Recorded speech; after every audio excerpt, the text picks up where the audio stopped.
बिस्मिल्लाहिर्रहमानिर्रहीम।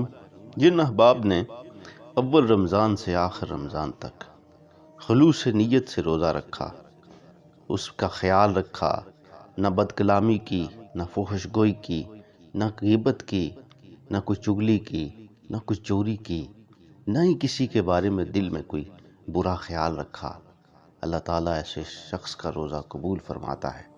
और जब उसका रोज़ा कबूल फरमाता है तो उसके गुनाहों को भी माफ़ करता है।